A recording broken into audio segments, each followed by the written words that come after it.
хамгийн өргөн тархсан хамгийн өндөр түвшин зөвшөөрөгддөг хоёр нь л Америкийн TOEFL, Английн IELTS гэсэн шалгалт байна. IELTS-ийн шалгалт нь болохоор Англи, Австрали, Канада, Шинэ Зеланд болон Европын 130 гаруй орнуудын 1000 гаруй дээд сургуулиуд хүлээн зөвшөөрдөг олон улсын англи хэлний шалгалт юм. Академик түвшний мэдлэгийг одоо яг сонсох, унших, ярих, бичих зэрэг одоо дөрвөн хэсэгт яг тодорхой яг сайн харуулж чаддаг учраас IELTS-ийн шалгалтаа бусад англи хэлний шалгалтуудыг бодвол илүү их давуу талтай.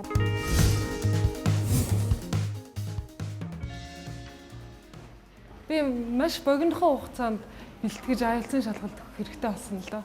Тийм учраас зайлшгүй нэг сургалтанд суух тийм хэрэгцээ тулгарсан. Эхлээд бол нэг төвшин тогтоох шалгалт гэж орсон. Тэгээд тэрэн дээр за би ийм дээр илүү одоо бага оноо авч энэ дээр анхаарах хэрэгтэй юм байна гэд. Тэгээд одоо цогц сургалтыг авсан. Би олон улсын бизнесээ харилцаа гэдэг мэргэжлийг сонгосон. Тэгээд олон сургуулиуд судалж байхад надад яг Лондонгийн бизнесийг сургуулийг таалагдсан. Тэгээд яг тэр сургуульд орох юмсан гэж зорж исэн. Тэгээд яг сургуулиа шаардсан оноог нь авч чадсан. Хүссэн мэргэжлээ яг олсон. Тэрэндээ тэмцэж байгаа. Одоогоор би яг Мөс эдийн засгийн сургуулийн төгсөх анги курсын оюутан болохоор төгснөхийн дараа Австрали улсын нэг ихтэй сургуульд apply хийх бодолтойгоо мастер хамгаална гэсэн зорилт тавьсан байна. IELTS-ийн шалгалтын нэг онцлог нь маш шудраг, хуурах ямарч боломжгүй.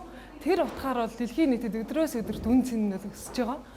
Яг тэр IELTS-ийн шалгалтыг хүн авдаг, хүн орж авдаг. Гэтэл TOEFL маань өөрөө сүлжээгээр явдаг учраас тэн дээр хяналтын асуудал их бүрэх гэсэн юм л гардаг л дээ.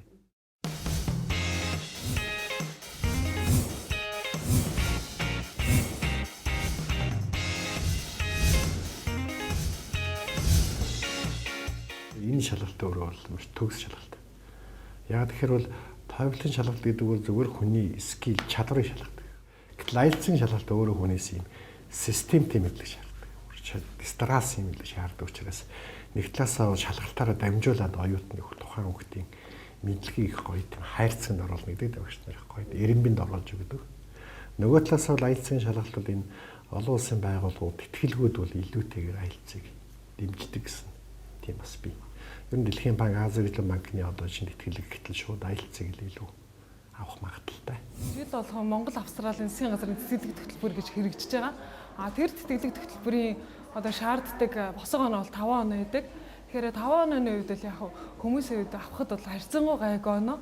Тэгээд өөрөө сайн хичээгээд маш сайн сургалтын төвд хандаад богино хугацаанд үр дүнтэй бэлдэж чадах юм бол энэ оноог аваад тухайлах юм бол энэ тэтгэлэг хөтөлбөрт өргөдөл гаргах бол бүрэн боломжтой байдаг.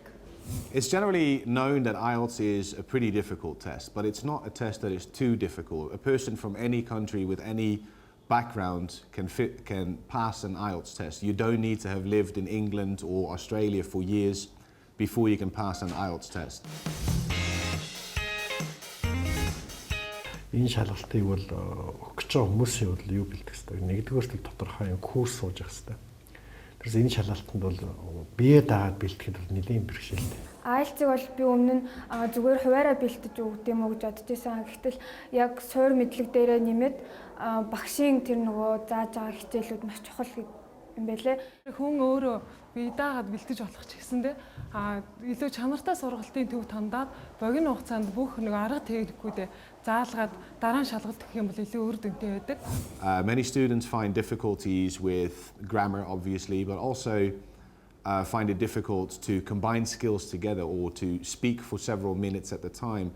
And here at JET we will prepare you for these tasks and make sure that when you get to your exam you're ready and capable of doing it.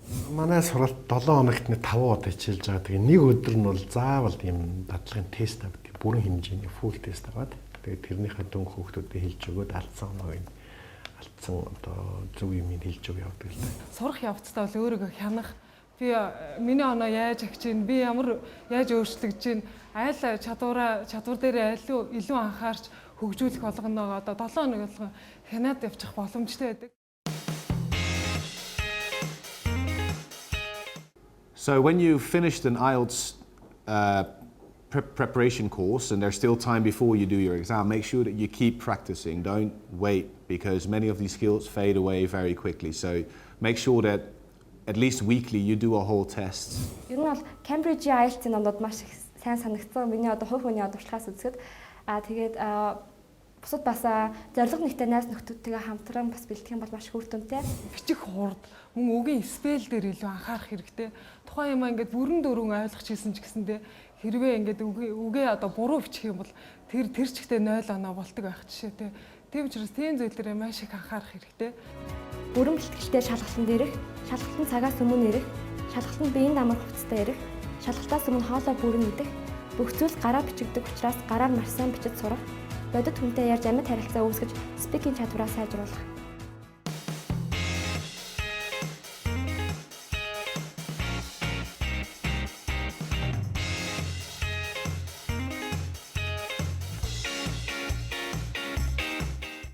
A good IELTS score will open the doors for your future. You can study abroad, you can do anything you want. All your